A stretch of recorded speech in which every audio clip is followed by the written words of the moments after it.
estamos hablando con el equipo técnico para ver la factibilidad o no de cierta toma de medidas. Por lo pronto queremos exhortar a todos a que se cumpla lo que está determinado en el decreto presidencial. Estamos realmente bastante preocupados sobre la situación actual en la que nos encontramos. Evitar las aglomeraciones innecesarias.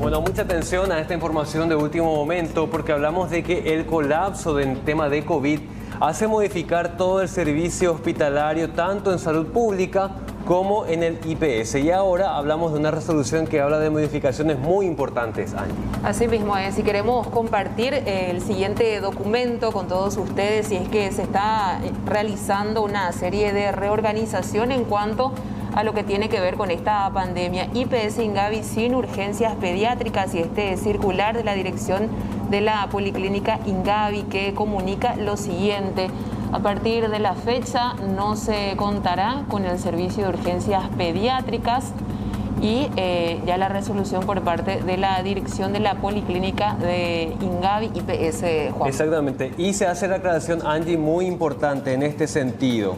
Sí. El área de pediatría se traslada al Hospital Central, donde se van a manejar dos áreas. En primer lugar, área COVID, y en segundo lugar, área no COVID. Así que es la información que se maneja ahora a nivel de Hospital Ingavi. O sea, si un paciente que depende del tema de pediatría tiene algún tipo de urgencia, Ingavi ya no funciona para recibir a este tipo de pacientes. Deben ser derivados al Hospital Central. A otros centros asistenciales, pero de la red. También otro dato muy importante que hay que ir confirmando también en las próximas horas, porque ayer estuvimos en IPS y los pacientes me preguntaban si es que no se inhabilitó el servicio de lo que tiene que ver con cirugías programadas, por ejemplo. Y es una necesidad porque hay varios pacientes, muchos asegurados, que se están yendo al IPS ya para poder concretar de alguna manera sus cirugías, y se está postergando. ¿Por qué? Por la saturación justamente en los servicios que se está registrando en estos momentos debido a la pandemia del COVID-19 y por el inminente colapso de los servicios de salud, Juan. Así mismo, y reiteramos que una gran cantidad de pacientes tuvo que sufrir modificaciones en su esquema de tratamiento de diferentes dolencias. Estamos hablando de pacientes polivalentes, en el sentido de que sus cirugías son pospuestas lastimosamente por este tema de la saturación.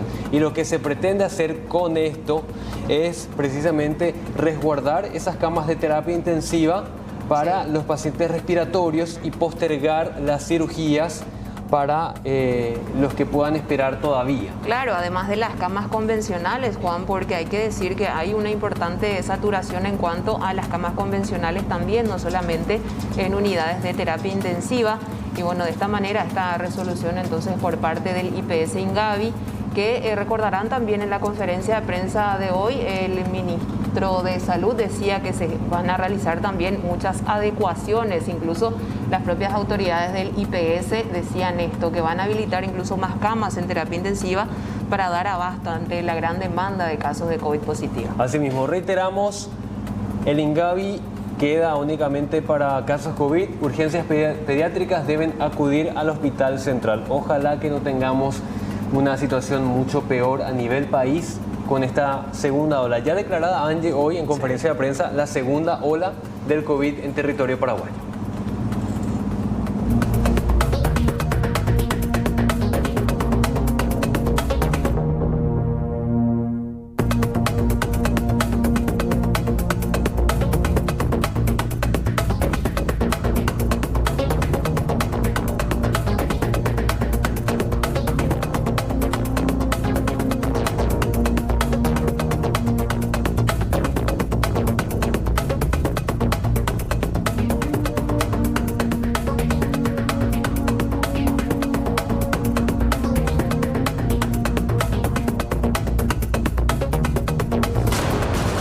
Estamos hablando con el equipo técnico para ver la factibilidad o no de cierta toma de medidas. Por lo pronto queremos exhortar a todos a que se cumpla lo que está determinado en el decreto presidencial. Estamos realmente bastante preocupados sobre la situación actual en la que nos encontramos. Evitar las aglomeraciones innecesarias.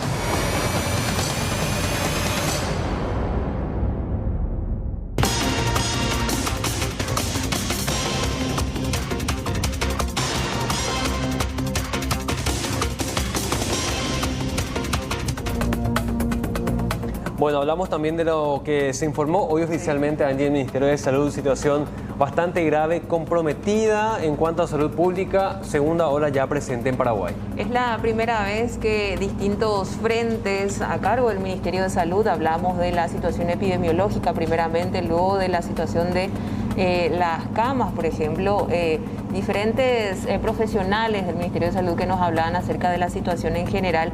Y en este caso hablamos lo que manifestaba también el doctor Guillermo Sequera sobre la situación en sí, que no se está concentrando solamente aquí en Asunción, Departamento Central.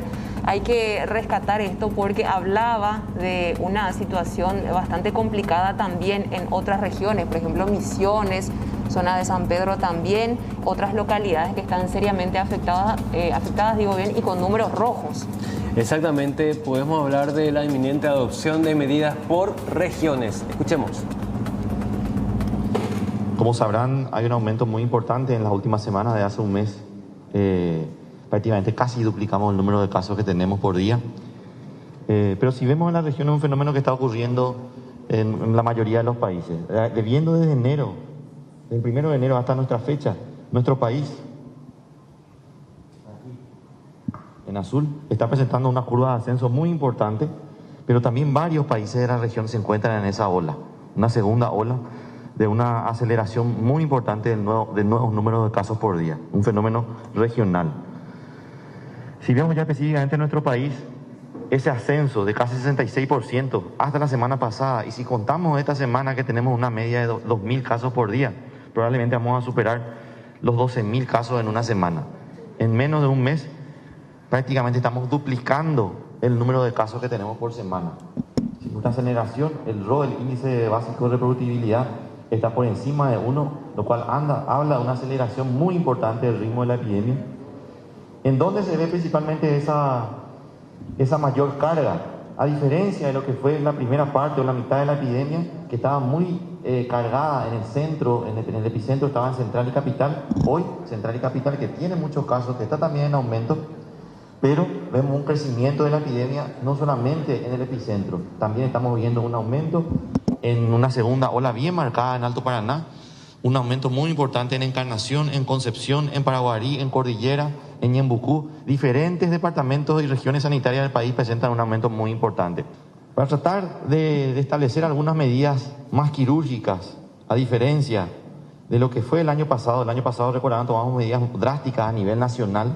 Este año vamos a tomar medidas probablemente similares, pero tratar de focalizar, elegir territorios donde el riesgo, donde el contagio y donde la mortalidad es exclusivamente mayor, ¿sí? Entonces nosotros creamos lo que se llama el mapa de riesgos, donde tenemos diferentes indicadores. Principalmente vemos una ventana de tiempo de 14 días, se actualiza entre domingo y lunes, principalmente los lunes. Esa página va a estar actualizada con los nuevos datos de la semana y vemos una ventana de 14 días. En esos 14 días podemos ver cómo están los departamentos del país.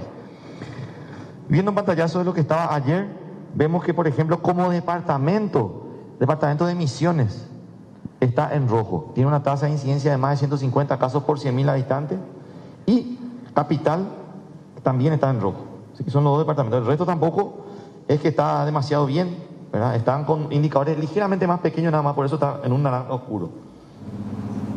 Bueno, hay una situación preocupante, Juan Televidente, es lo que tiene que ver con la ocupación de camas, que está al tope, al 100% aquí en Asunción, Departamento Central, y a nivel país está ahí en torno nada más del 99% incluso. Sí, y decía el doctor Sequera acerca de la situación de emergencia y la segunda ola que se vive en varios departamentos. Y Y un tema muy importante es de la circulación o no de esta cepa de Manaos, la P1, que tiene un nivel de contagiosidad mucho más alto y mayor impacto en territorio brasileño. Se habla, Angie, de que el 60% de los últimos contagios en Brasil corresponden a esta nueva cepa y su peligrosidad. Así mismo es, incluso esta situación que ya se estaría confirmando, incluso por autoridades sanitarias. Pero vamos a escuchar lo que manifestaba en cuanto a la ocupación de camas a nivel país de parte de la doctora Leticia Pintos. En marzo del 2020 teníamos habilitadas 308 camas de terapia intensiva. En diciembre del 2020 teníamos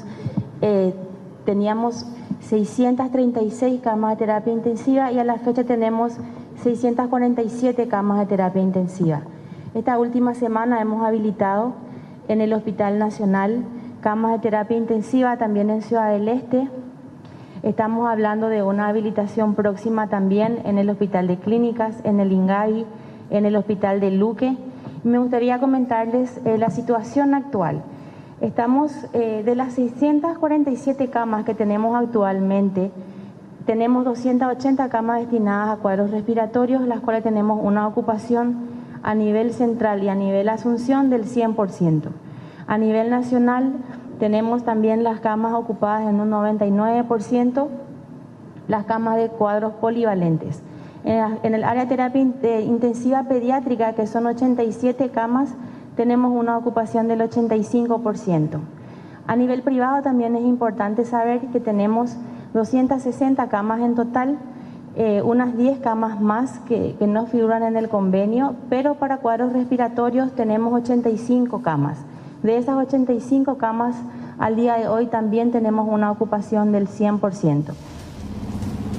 Bueno, otra situación también que se plantea ahora mismo, Juan, el tema de los insumos, de los medicamentos específicamente, y cómo estamos teniendo en cuenta las denuncias por parte de familiares, también de médicos que no estaban pudiendo conseguir medicamentos realmente imprescindibles para atender a los pacientes. Exactamente, y dice el encargado de esta área del Ministerio de Salud que se están haciendo todas las gestiones para agilizar lo más pronto posible el proceso de compra de insumos y de medicamentos. Escuchemos lo que decía el doctor Derlis León.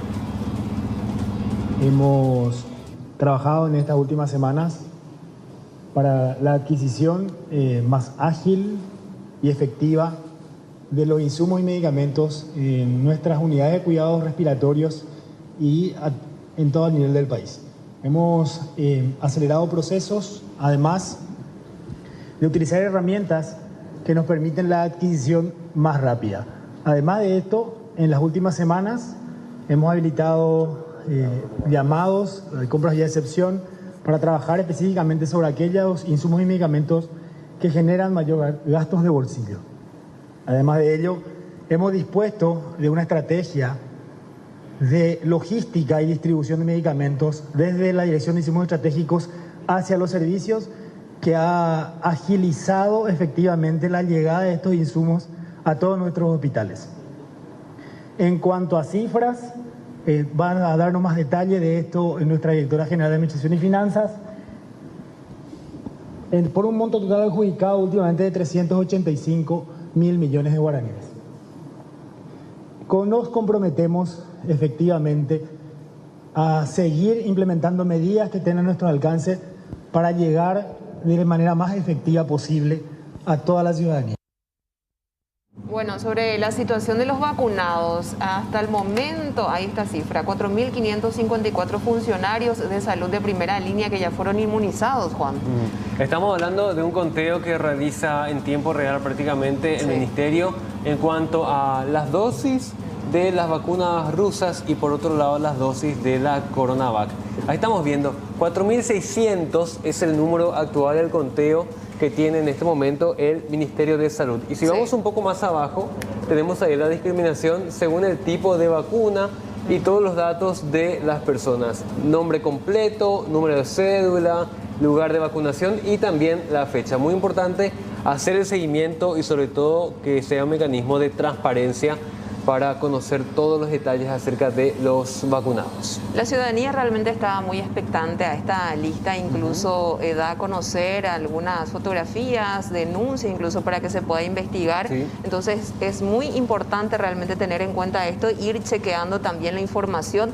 4.618 ya el total de vacunados hasta la fecha y bueno, se sigue todavía este cronograma de vacunaciones por parte del programa ampliado de inmunización. Y expectantes porque esta tarde, noche, llegaría un nuevo lote de vacunas, hablamos de 3.000 dosis. Así mismo, es de una cooperación internacional, decían, y ya para la próxima semana o antes de Semana Santa, ojalá, esperemos, ya lleguen también más dosis para toda la población.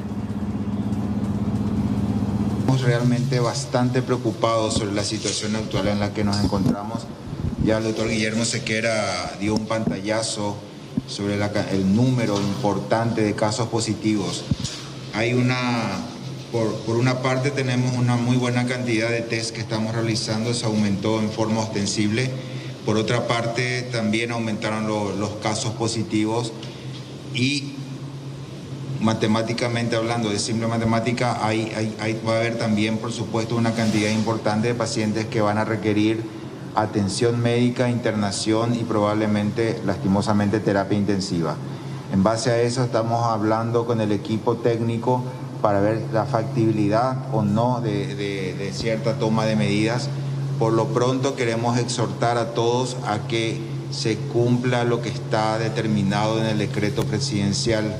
Es lo mínimo que pedimos, llámese uso de tapaboca, distanciamiento social y específicamente el tema de la restricción horaria que se respete.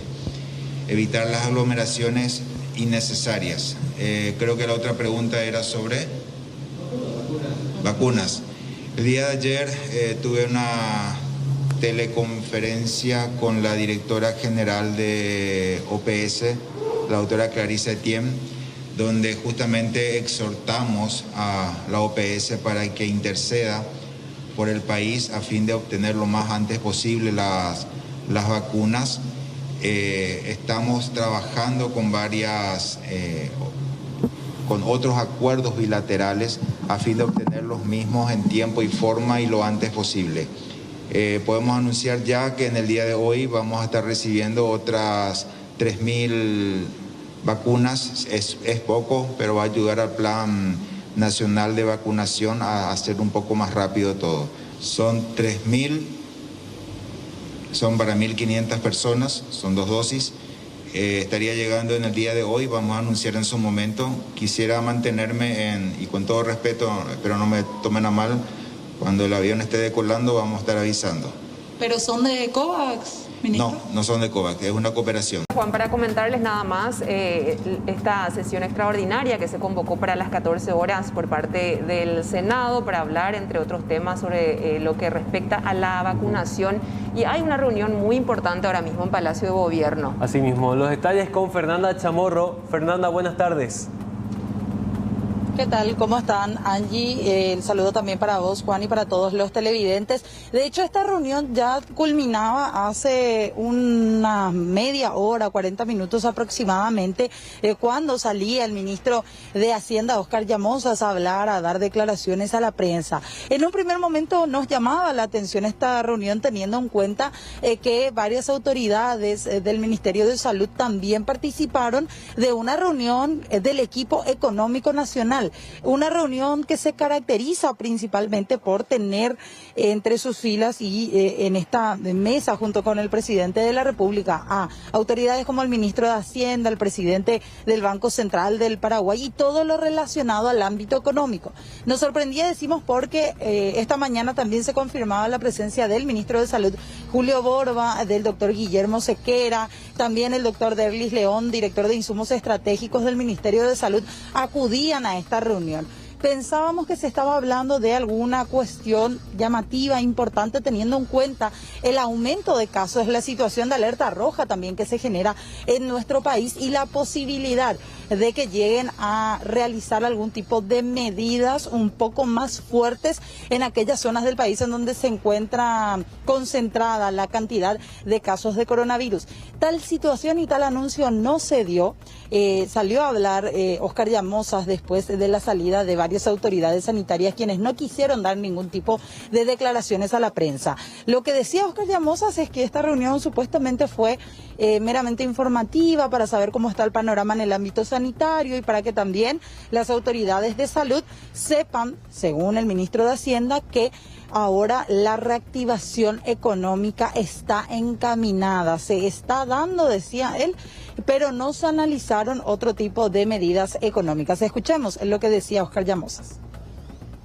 Que contó con la participación y el liderazgo del presidente de la República.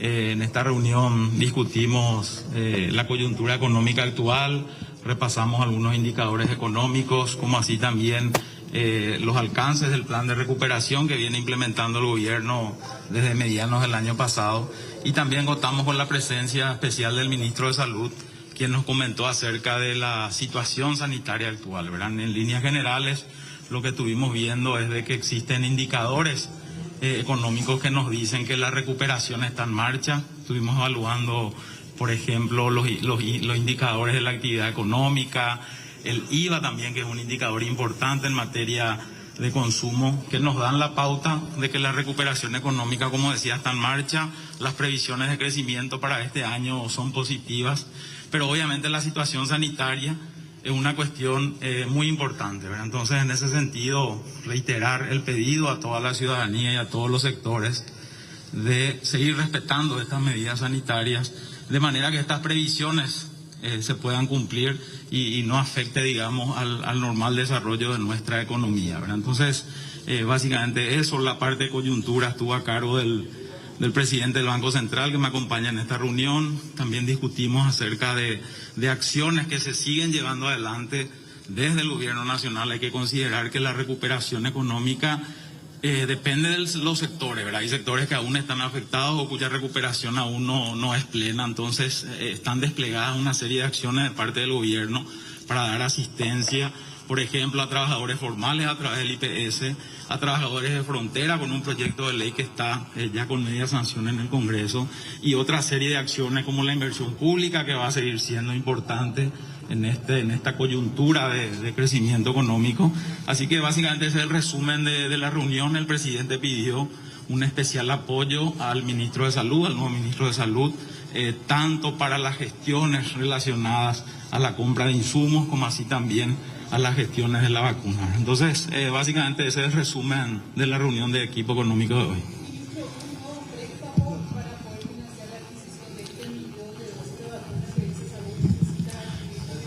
¿Fue analizado también en la reunión? No, en principio, con relación a esa pregunta, dentro del presupuesto del Ministerio de Salud están incorporados unos 40 millones de dólares para la compra de vacunas.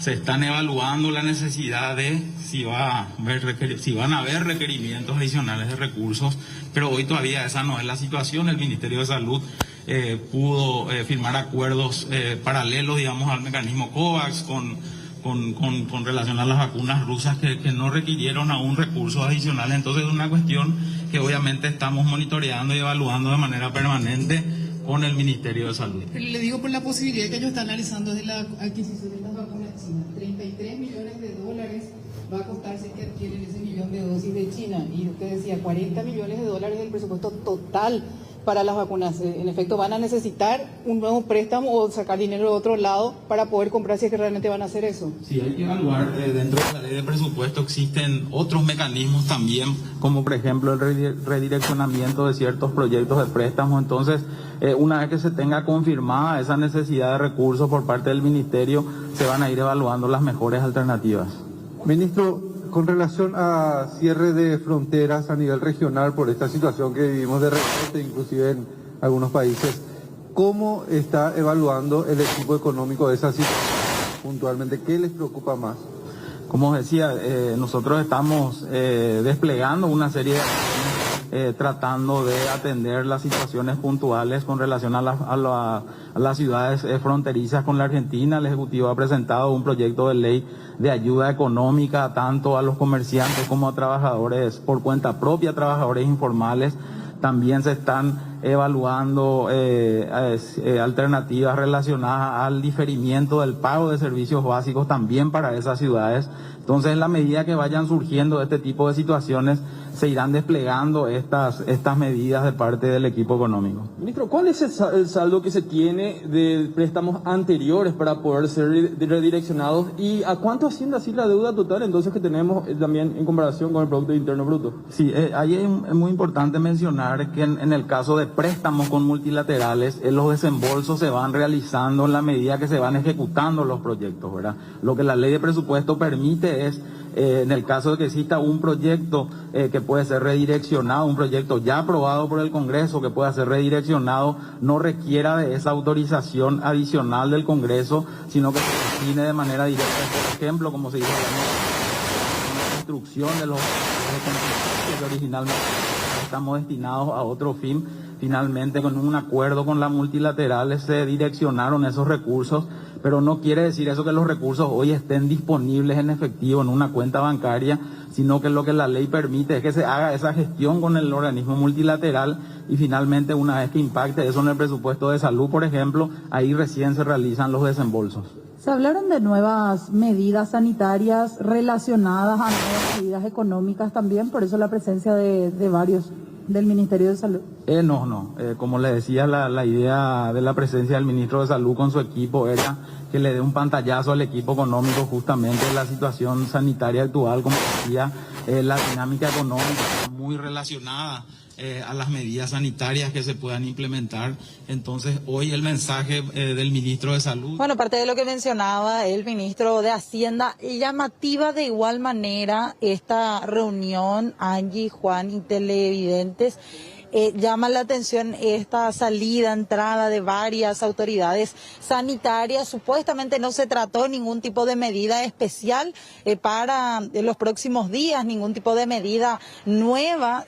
Hablamos de alguna especie de cuarentena sectorizada por algunos lugares, algunos departamentos en donde la situación está más crítica, pero de igual manera nos llamaba mucho la atención la forma en que se daba esta reunión, no solamente de autoridades del equipo económico nacional, sino también del propio ministro de Salud, Julio Borba.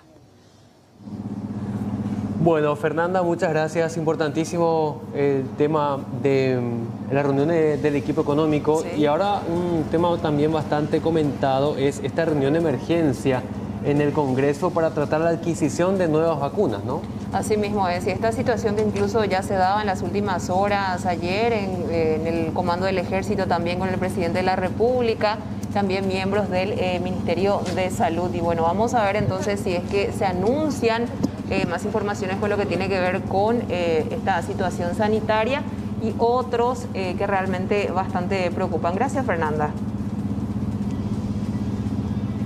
Bueno, enseguida ampliamos esta información, son las 13:39, hacemos una pausa. Ya volvemos enseguida. Compartir con ustedes este comunicado por parte del Círculo Paraguayo de Médicos, la coordinación de gremios médicos. Cuarentena voluntaria, se titula este comunicado. El Círculo Paraguayo de Médicos, ante el preocupante colapso que soporta actualmente el sistema de salud, solicita a toda la ciudadanía implementar las medidas urgentes necesarias para evitar la alarmante propagación del virus en forma consciente y voluntaria, Juan. Exactamente, llama a una cuarentena voluntaria. No hacerlo ahora pondrá en peligro la salud y la vida de la población, por lo que apelamos a la responsabilidad y compromiso ciudadano, tal como lo ha demostrado el pueblo paraguayo en los momentos más difíciles de nuestra historia. Y esto ya anticipando algún tipo de medidas que pueda implementar el ministro de Salud. Sí. A través de decretos de la presidencia, precisamente ya se llama a hacer una cuarentena voluntaria, no salir de casa si no es muy necesario y evitar unas reuniones también innecesarias. Así mismo es, por sobre todo seguir apegándonos a las medidas de bioseguridad, lo que siempre estamos desde todas las sociedades, incluso desde el Ministerio de Salud, desde el inicio de la pandemia, instando a toda la ciudadanía a lavarnos las manos constantemente, utilizar mascarillas si es que vamos a estar en un sitio de aglomeración o de mucha concurrencia de personas.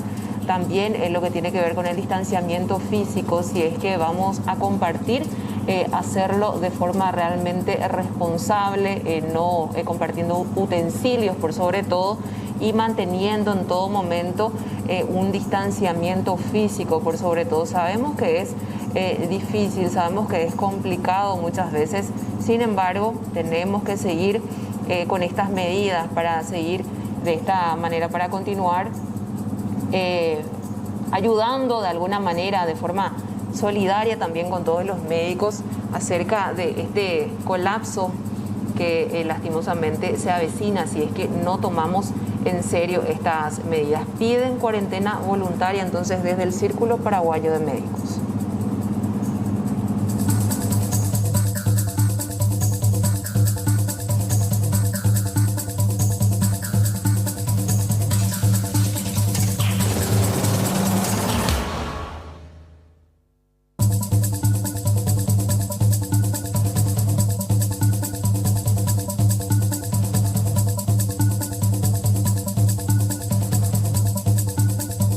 Bueno, una novedad muy importante desde Cifarma es la elaboración de el medicamento tan solicitado Atracurio en territorio paraguayo, y esto después de esta crisis tan pronunciada del tema de los medicamentos. Con esto se podrá cubrir la demanda local de un promedio de 250.000 ampollas por mes. Informaron que 2 laboratorios locales producirán Atracurio y que el abastecimiento podría iniciarse en 60 días.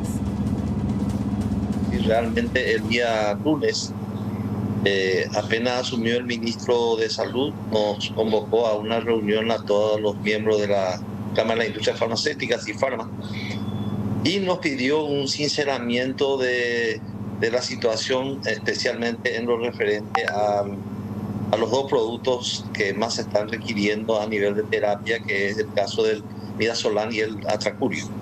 Aclarando en ese momento que la industria tiene elaborando el Midazolam, ¿verdad? Uno de los presentes, representante de un importante laboratorio, dio una muy buena noticia, que es que ellos están registrando Atracurio para producción local y que tendrían ya disponible en los próximos 45-60 días ese producto a nivel local.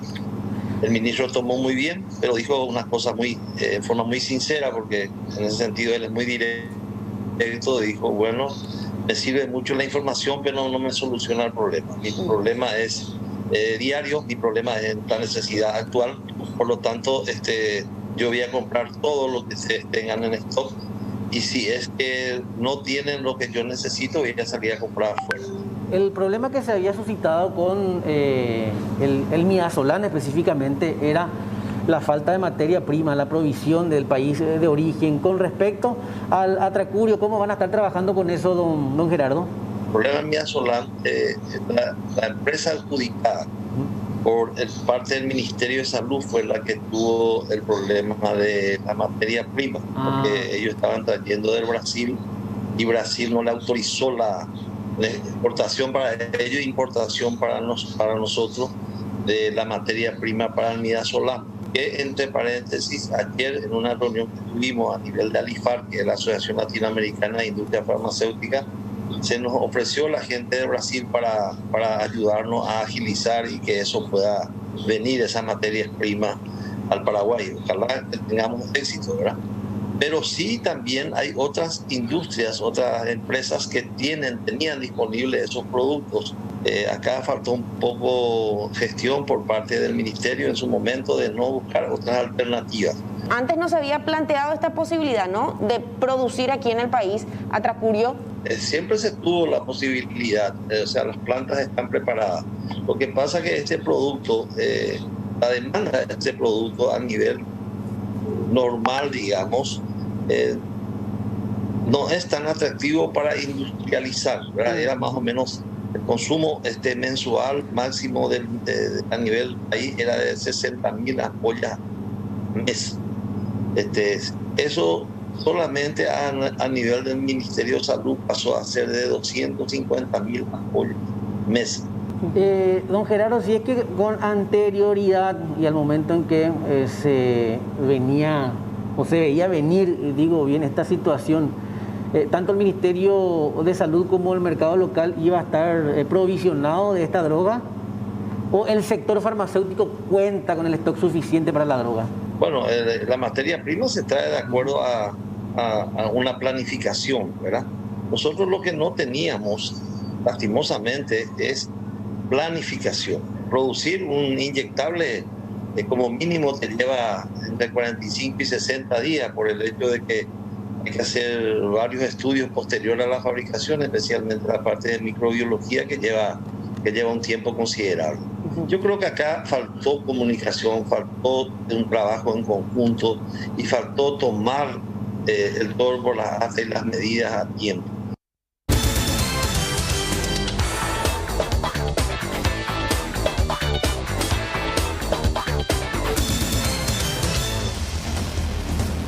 Siguen emitiendo medidas para restringir por sobre todo la aglomeración de personas y varias actividades, y esto que se realizó mediante una resolución desde la Municipalidad de Encarnación que suspende todo tipo de actividades por 15 días.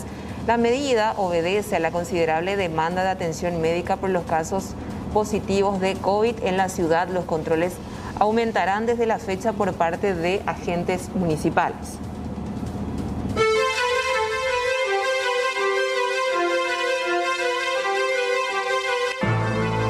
Se trata de la resolución 5651 del municipio encarnaceno, por la cual se suspenden los eventos públicos y privados por periodo, al principio, por 15 días en la ciudad de Encarnación. Por ende, tanto la Policía Nacional como la Policía Municipal de Tránsito aumentarán los controles desde la fecha en diferentes puntos de la capital departamental de Itapúa.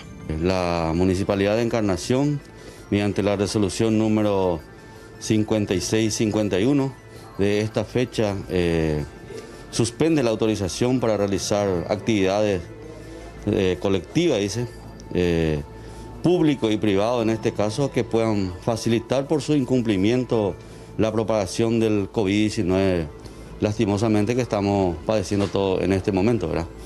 Estamos hablando de eventos sociales, culturales, religiosas, como así también deportivas, lo que generalmente suele suceder acá en la ciudad de Encarnación.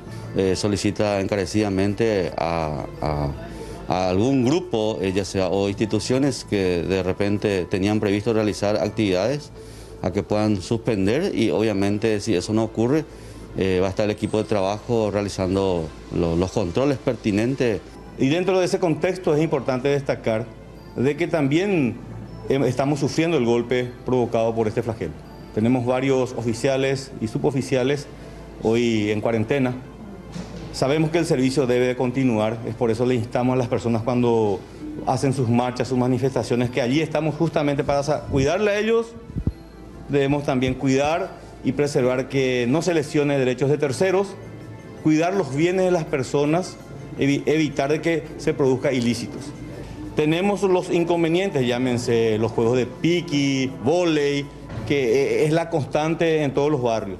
Y hoy estamos jugando al gato y al ratón muchas veces con nuestros compatriotas. Llegamos a un lugar, desaparecen, salimos y vuelven a aparecer. Entonces, de ahí vuelvo a recalcar. La conciencia es el despertar, el darse cuenta, el decir, no, espera, fulanito, vamos a respetar esto, porque hoy estamos hablando prácticamente de hospitales colapsados, tanto lo público como lo privado. Entonces, la única forma es cuidarnos todos, poner los protocolos en marcha y despertar la conciencia. Esta determinación busca frenar los contagios por COVID-19 en la ciudad de Encarnación, cuyos hospitales también se encuentran colapsados. Las autoridades instan a tomar mayor conciencia a los pobladores.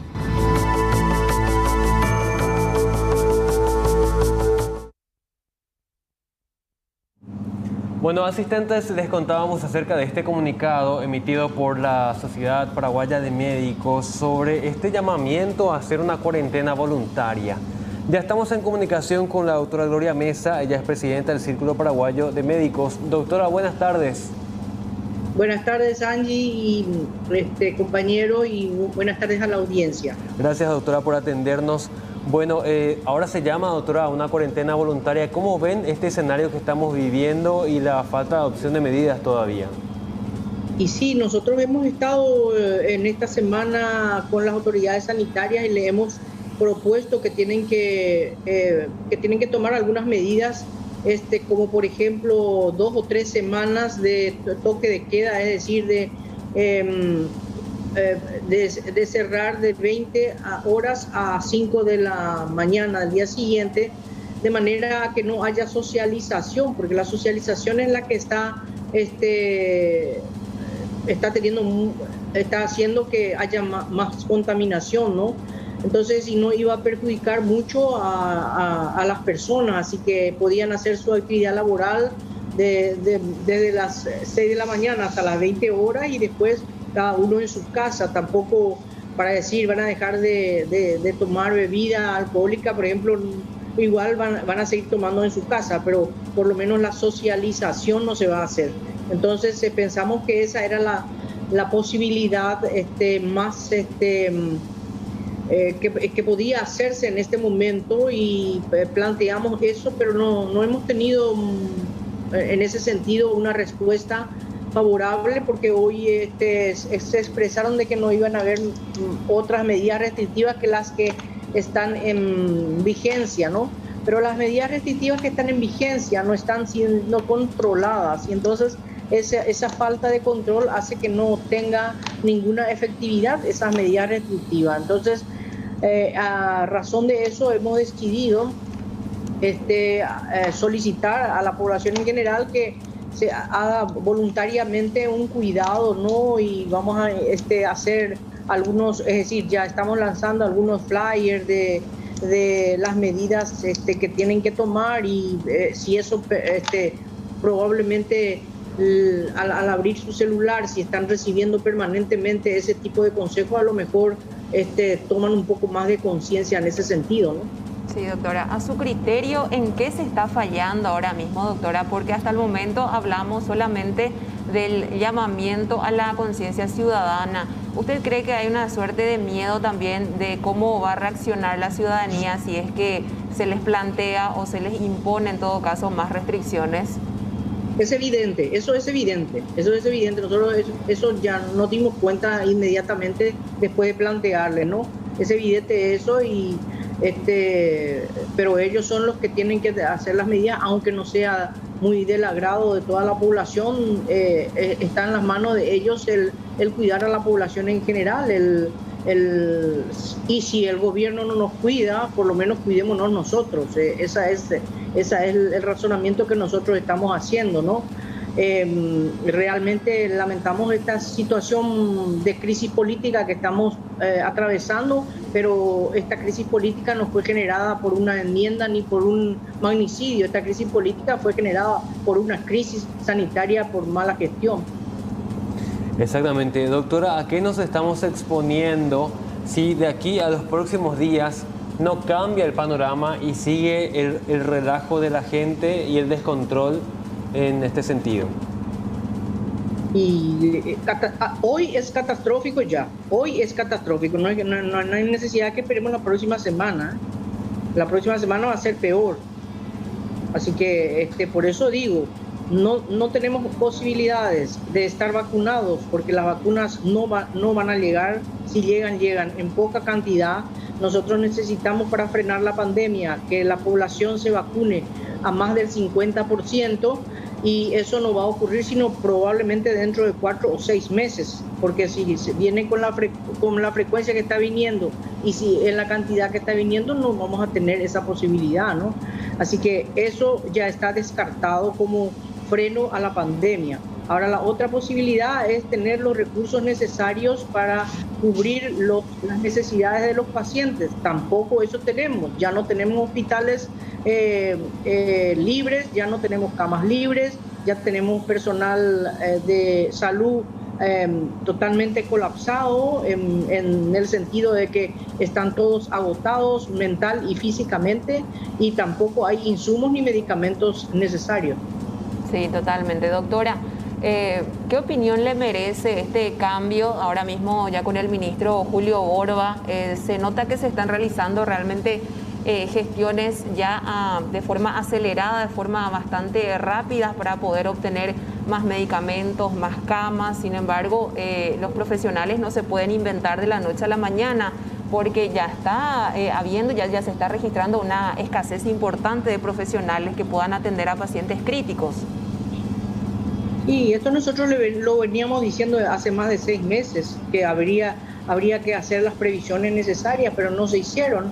Ahora se están haciendo, pero tampoco no son suficientes. Así que tenemos que seguir yo creo que tenemos que seguir insistiendo y tal vez ver posibilidades. Yo no sé, si yo estuviera en un cargo de ese tipo, a lo mejor le llamaría al grupo de emprendedores a ver si nos dan alguna posible solución para mejorar esta situación. Digo yo, no sé qué es lo que podríamos hacer, pero nosotros como profesionales médicos estamos ya en una situación de que no nos parece que tengamos que nosotros salir ahora a la calle a gritar y a decir cosas, no, porque ya estamos luego agotados, ya tenemos emotivamente, estamos ya en un estado de disminución del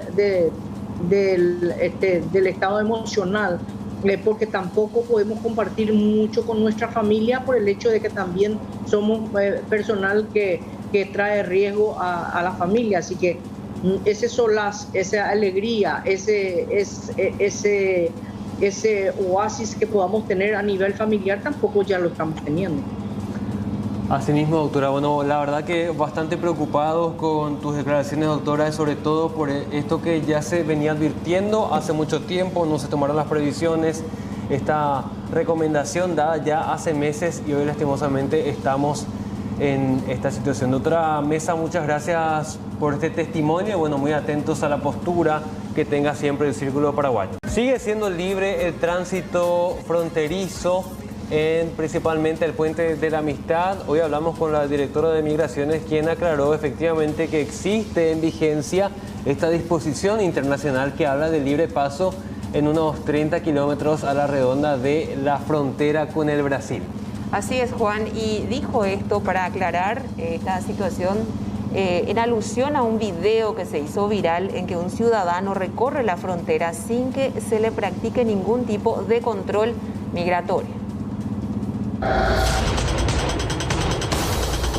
Tanto en nuestro país como en el Brasil continúa vigente el denominado tránsito vecinal fronterizo, que corresponde a unos 30 kilómetros de cada lado, en donde los turistas no tienen la obligación de presentar documentaciones a menos que les sea requerido. Esta fue la explicación de Ángeles Arriola, directora de Migraciones, con respecto al video viral de un ciudadano argentino que expone cómo realizó el paso limítrofe sin ningún control.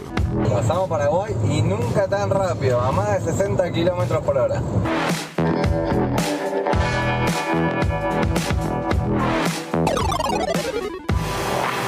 Si recuerdan, estaban habilitados los 2 carriles, ahora no están habilitados los 2 carriles.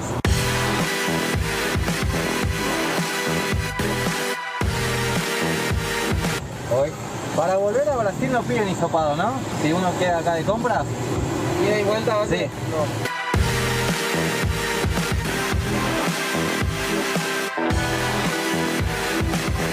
Bueno, estamos en Ciudad del Este. Libre tránsito, tránsito vecinal fronterizo. Ah, claro.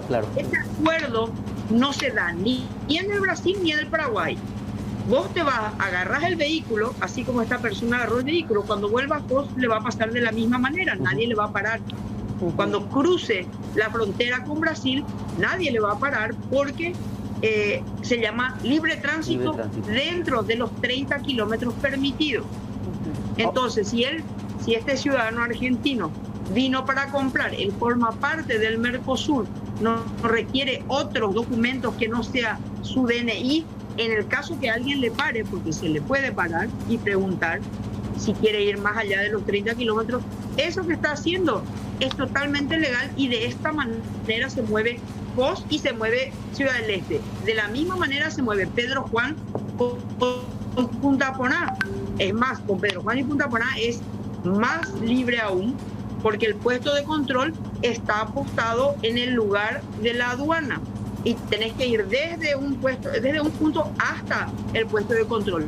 No obstante, replicó que sí se hacen controles aleatorios que en estos días han arrojado importantes resultados. En esos controles aleatorios se registraron 50 paraguayos que fueron reconducidos para que puedan hacer las medidas sanitarias que no estaban haciendo, que alegaron que estaban regresando de vacaciones. Y ese día que estuvieron, se rechazaron 58 extranjeros por no tener el PCR ni los documentos de viaje. Vale decir que los controles se van a hacer de manera aleatoria porque el acuerdo es el libre tránsito entre Paraguay y Brasil. Dijo también que aguardan nuevas medidas desde el Ministerio de Salud para tomar acciones y que mientras tanto no pueden negar la salida de compatriotas rumbo al vecino país. La salida no lo podemos prohibir a un paraguayo, a no ser que nosotros tengamos un cierre total de frontera. Hoy puede salir sin un problema y obviamente si es que llega a Foz de Iguazú y Foz le dice que tienen unas medidas en la cual no pueden permanecer, volverían al país, ¿verdad? Volvamos a lo que es el tránsito vecinal fronterizo. 30 kilómetros Estado de Paraná, 30 kilómetros Departamento del Alto Paraná. Ese ida y vuelta, el ida y vuelta de los paraguayos, brasileños y otras nacionalidades, porque hay otras nacionalidades. Vi que se viralizó un video de un argentino que supongo que viene de Iguazú o estará residiendo ahí. Pueden circular sin hacer migraciones y sin hacer el control sanitario por el hecho de que se habló que eran para compristas. Entonces, los turistas que querían hacer compras, se dijo que iban a tomarse las medidas dentro de los locales comerciales donde estos iban a asistir. Explicó finalmente que cualquier decisión que se tome en la frontera deberá ser consensuada con las autoridades del vecino país para un mejor control, teniendo en cuenta la cercanía de la Semana Santa.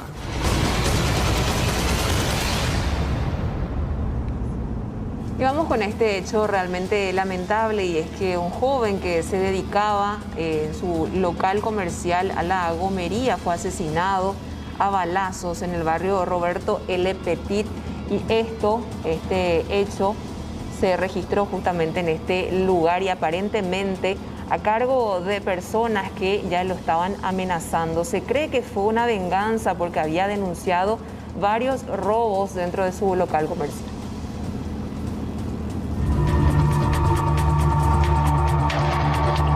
El dueño de una gomería fue asesinado de 3 balazos, uno en la cara y 2 en el abdomen. Los autores del crimen eran 2 que iban a bordo de una motocicleta desde donde efectuaron los disparos. Según el padre de la víctima, Moisés Palacios, su hijo identificó y denunció a los que robaron su local hace un mes, incluso ató de manos y pies a uno de ellos y lo entregó a la policía. Sin embargo, fue liberado a los pocos días. Es por eso que el papá asegura que fue en represalia. Él se sintió solo, se le robó todo. Después hizo en la fiscalía también, ahí en Mesa Antay. Nada tampoco en su momento. Entonces él se sintió impotente y entonces él se decidió él mismo buscarle al que le... No, llegan fechas tradicionales en nuestro país, hablamos de la Semana Santa y con esto la posibilidad de que mucha gente nuevamente se movilice hacia el interior del país y algunos médicos especialistas están pidiendo mucha cautela, precaución ante esto, Juan. Exactamente, y es que las autoridades dan por hecho la circulación de la cepa brasileña altamente contagiosa en nuestro territorio.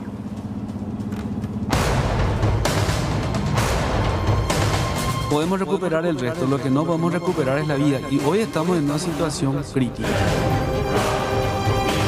Otro llamado de atención ante la explosión de contagios de COVID-19. El viceministro de Redes y Servicios de Salud, al igual que sus colegas de la Sociedad de Medicina Crítica, subraya la imperiosa necesidad de evitar los viajes en Semana Santa, ni al interior y mucho menos al exterior y principalmente al Brasil. Evitar el traslado interdepartamental.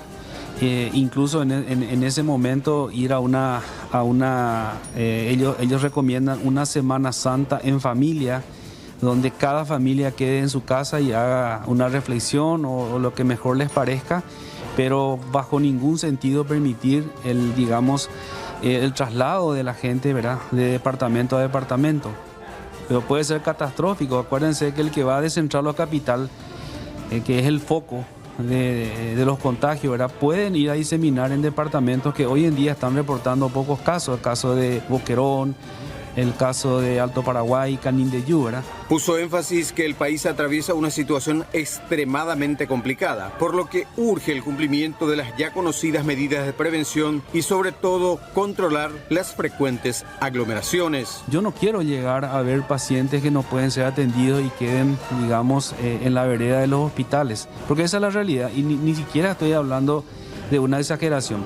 Tampoco quiero meter miedo porque dice que el miedo paraliza, pero sí quiero que la gente se concientice que si nosotros nos hacemos una especie de examen de conciencia muy fuerte y dejamos de lado las aglomeraciones, dejamos de lado las fiestas y nos mantenemos en nuestro núcleo familiar, de la casa al trabajo y del trabajo a la casa, ¿verdad?, yo les puedo asegurar que esto va a disminuir. No hay otra manera. Señores, esto es serio. Si nosotros no paramos, si nosotros no hacemos algo al respecto, y nos va a tomar en algún momento. El virus nos respeta clases sociales, no es que le agarra al pobre nomás, le agarra a cualquier persona. Si bien no cuenta aún con un reporte laboratorial, es un hecho que ya está circulando en nuestro país la variante brasileña del COVID-19, que muestra una altísima tasa de contagiosidad. Recordó que más de 10.000 paraguayos vacacionaron en el vecino país entre enero y febrero último. Es casi seguro que esa cepa esté circulando. ¿Y quién trajo esa cepa? La cantidad de compatriotas que fueron a vacacionar en esos lugares donde... A ver esa cepa. Mira, no tengo forma de demostrar porque no tengo el documento, ¿verdad? Pero lo más probable y casi seguro de que la cepa esté circulando. Brasil está ahí a la vuelta de la esquina. En su reporte de esta mañana, el viceministro de Salud anunció que varios servicios polivalentes serán reconvertidos en áreas respiratorias a fin de evitar el temido colapso de todo el sistema de salud, aunque reconoció que el grave problema pasa por la escasa cantidad de especialistas. Algunos hospitales que son polivalentes, convertirlos en hospitales exclusivamente respiratorios. Vamos a sostener a los pacientes en las salas de reanimación. Contamos con equipos, contamos con infraestructura, pero chocamos con un gran inconveniente que es la cantidad de recursos humanos calificados para poder atender a los pacientes. Siempre estoy diciendo que aparte del agote físico, del agote mental del personal de salud, también hay un agote en el número de especialistas. Lastimosamente no podemos crear especialistas en poco tiempo. Un especialista se forma a través de los años. De todos modos, vamos a seguir sosteniendo. Se han tomado medidas con relación a las urgencias y a las reanimaciones. Es importante que sepan que una reanimación es un lugar donde se puede sostener a un paciente por varias horas hasta conseguir terapia intensiva. Finalmente lanzó una exhortación a la población a tomar conciencia de la dramática situación. Exhortamos a la población que se cumplan las medidas sanitarias de tal manera a que ningún paraguayo quede sin atención.